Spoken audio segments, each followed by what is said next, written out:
nguvu yake ni ya red, na hiyo nguvu ndio ile nguo ama ndio Mtakatifu Mikaeli amevaa.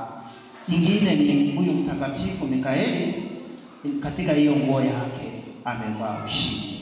Amen, amen, ushindi.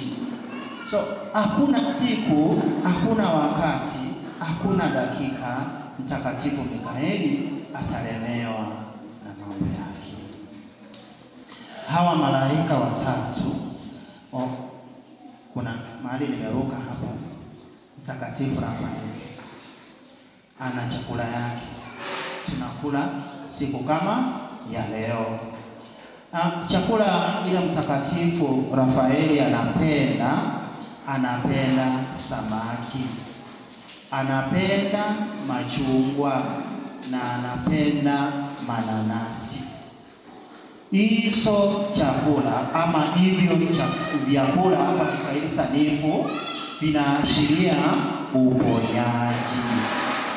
So tukitoka hapa tu, tafadhali, tunahitaji uponyaji.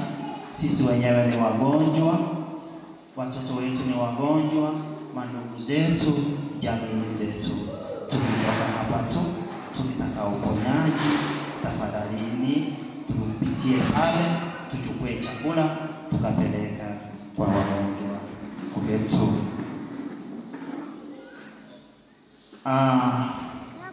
Ya mwisho ni kwamba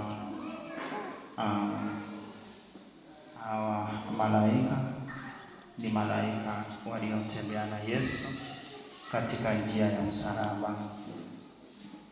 Wakati Yesu alipokuwa ananyanyaswa katika njia ya msalaba, alimwaga damu nyingi sana. Mama Bikira Maria, yeye kazi yake ilikuwa ni, wakati hiyo damu ilipokuwa inamwagika chini, kazi ya Mama Bikira Maria ilikuwa ni kuikusanya na kitambaa.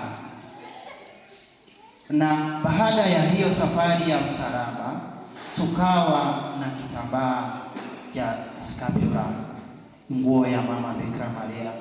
Nguo ya Mama Bikira Maria inaashiria damu ya Yesu Kristo.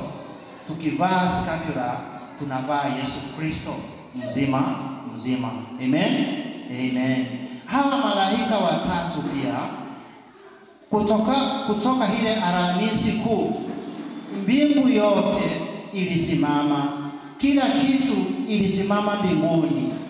Malaika wote wakashuka duniani, kwa sababu duniani kulikuwa na shughuli, na shughuli yenye ilikuwa duniani ilikuwa ni ukombozi. Hawa malaika wakawa wanajumuika na Yesu Kristo, wakawa wanajumuika na Mama Bikira Maria, kwa sababu Mama Bikira Maria angekuwa ni mama ule wa kibinadamu ya kawaida, angezunguka na mwanaye hizo njia zote mpaka mlima Kalvari. Malaika walikuwa wamemlinda Mama Bikira Maria.